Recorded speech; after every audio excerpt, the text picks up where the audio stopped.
Janine Pérez-Gualdo, bonjour. Bonjour. Le Centre du RunMat de Neuchâtel que vous dirigez nous propose en ce moment une exposition entièrement dédiée à la caricature. 4 caricaturistes sont à l'honneur, Bosc, Chaval, Sempé et Ungerer. On se donne le temps de les présenter brièvement. On commence par Sempé peut-être. Ah, Sempé, d'accord. Si d'accord. Sempé, le papa du petit Nicolas, ses dessins foisonnants, voilà, ses décors incroyables. Sempé, c'est un dessinateur qui vit encore. Il est né en 1932, donc à Strasbourg. Il a vécu à Bordeaux. C'est écrit dans votre dossier de presse. À Bordeaux, 1932, Bordeaux, Sempé. Je suis désolée. Non, je confondais avec Ungerer, qui est notre dernier caricaturiste en lice. Sempé est né à Bordeaux, tout comme Chaval d'ailleurs. Et puis, en fait, il a commencé sa carrière surtout avec Paris Match. C'était un grand admirateur de Bosc. Il s'est inspiré d'ailleurs de Bosc dans ses dessins. Mais ce qui est particulier chez lui, c'est la richesse, la générosité dans le dessin et dans le propos. C'est un narrateur. Il accompagne souvent ses dessins par des textes, un petit dialogue qui souligne en fait les situations cocasses. Où souvent donc sont représentés des couples d'ailleurs. J'aimerais juste évoquer un dessin que nous exposons. C'est un dessin qui remplit absolument toute la page avec des arbres millénaires et une petite auberge qui s'appelle le Vieux Moulin avec une terrasse au bord de l'eau et un espace de cette terrasse, un carré de cette terrasse s'en va. Et sur cet espace, sur ce petit radeau, un vieux couple à la dérive, en fait, essaye de retenir son radeau avec un parasol qui est pris par les airs. C'est l'évocation évidemment d'un vieux couple.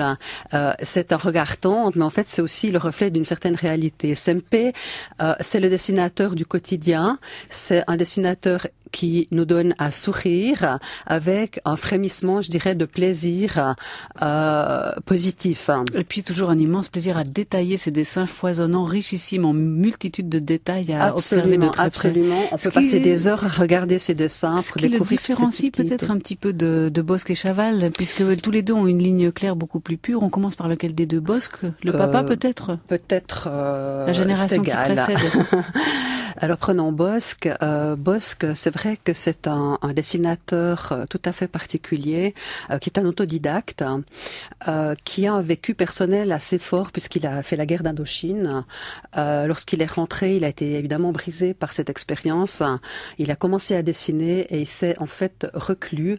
Il est devenu en quelque sorte un misanthrope, bien qu'il fût ami avec Sempé et Chaval. Bosc s'est retiré un petit peu du monde pour se consacrer à son travail d'illustrateur et de caricaturiste. Ses caricatures sont faites de traits très fins, extrêmement précis, et puis son discours, il est à la fois grotesque, mais en même temps, il a aussi parfois un discours politique. Par exemple, nous présentons un dessin où on voit une foule, mais cette foule est totalement uniforme puisque chacun tient un parapluie ouvert, et puis une tribune avec des militaires décorés. C'est l'évocation d'une autocratie. Donc Bosc a aussi ce regard critique par rapport au monde politique, par rapport aussi au monde qui l'entoure et à l'absurdité du monde. Par exemple, on a un autre dessin, c'est une croisière, un paquebot, avec un seul personnage sur une planche pour sauter dans la piscine du paquebot, et en fait on voit qu'il va plonger dans la mer. Donc cette espèce d'humour décalé qui nous renvoie aussi à certaines situations absurdes. Alors, deux personnages déjà esquissés qui font partie de cette grande caricature française, Bosc et Sempé, Chaval qui les rejoint également. On a évoqué l'idée qu'ils étaient un peu comme les mousquetaires du dessin français. Ce sont des gens qui se sont côtoyés. Oui, les trois, Bosc, Chaval et Sempé étaient très très amis. Ils se sont côtoyés constamment. En particulier, Sempé était très ami de Bosc, puisqu'il s'en est aussi beaucoup inspiré. Chaval aussi, c'était lui le papa en fait des trois, puisque lui c'est le plus âgé bien sûr, en 1915, voilà exactement. Et lui, Chaval, c'était un surdoué. Il savait en fait lire avant d'écrire, et puis il a suivi les Beaux-Arts à Bordeaux tout d'abord, ensuite à Paris. Il s'est consacré aussi à la gravure. Une grande partie de son travail a été consacrée à la gravure. Et lui aussi, c'est un personnage aux traits fins, précis. Il travaillait en Indochine beaucoup. Et puis à la fin de sa carrière, il va utiliser aussi un peu la couleur. C'est aussi l'absurdité du monde, bien sûr, qui nous donne à voir, parce que la plupart des caricaturistes nous renvoient à ce côté obsolète, en fait, de notre existence, à notre condition humaine et à sa fragilité, et parfois à son absurdité. Et là, par exemple, on montre un dessin de Chaval où on voit un personnage en maillot de bain dans la mer qui tient un parapluie ouvert parce qu'il pleut. Hein. Donc c'est à la fois dérisoire, mais en même temps, c'est vrai que ça nous renvoie à des situations qui sont impensables dans la vie réelle, mais en même temps, c'est une ouverture comme ça sur une espèce de poésie aussi, la poésie de l'humour. Buster Keaton, hein, le personnage qui nage avec un parapluie, comme Buster Keaton qui nettoie au fond de la mer avec un seau d'eau. Ce que j'aimerais juste dire, c'est que Chaval et Bosc ont des destins assez tragiques puisque les deux se sont suicidés. Et Bosc, en fait, avant de se suicider en 1973, il a dit à ses amis, je vais acheter un fusil pour la chasse à l'éléphant.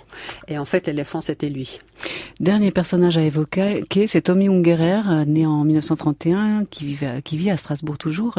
Un personnage qui est sur deux cultures, qui publie en anglais, en allemand, en français. Alors Tommy Ungerer, c'est le plus important, c'est pour ça que j'ai fait ce petit lapsus au début de l'émission. Tommy Ungerer, c'est véritablement un monstre de la caricature. Donc lui est né effectivement à Strasbourg. Il a vécu la guerre, hein, donc il a été à la fois français, allemand, etc.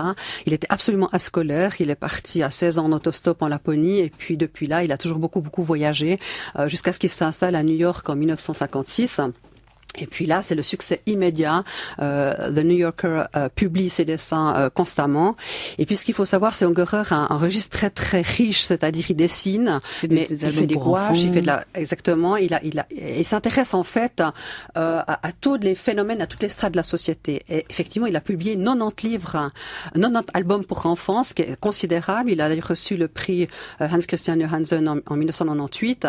Mais aussi, ce qui est très intéressant chez lui, c'est le côté mordant et ses critiques de société. Les albums Parties et America, par exemple, c'est absolument hallucinant la manière dont Ungerer scrute cette société américaine et la rend de manière très spectaculaire par son dessin. Donc, une exposition à découvrir pour chacune des individualités. Juste pour conclure, Janine Pérez-Gualdo, est-ce que vous diriez qu'il y a quand même des points communs, quelque chose qui les relie tous les quatre ? Je dirais que Chaval et Bosc sont très proches l'un de l'autre. Sempe est à part, et puis Ungerer, je dirais que on ne peut pas le classifier tant ses talents sont multiples. Je pense que le point commun, c'est évidemment cet humour décalé que chacun pratique, mais chacun avec ses spécificités, avec son propre vécu. Donc c'est une exposition à découvrir à tout prix pour voir ces différents sens de l'humour se déployer au centre du Renmat à Neuchâtel. L'exposition s'intitule Caricature, elle est à voir jusqu'au 17 mai. C'est une exposition que vous avez préparée grâce à une collaboration avec la galerie Hauptmann et Kampa de Zurich. Merci beaucoup, Janine Pérez-Gualdo. Merci. Bonne journée. Au revoir.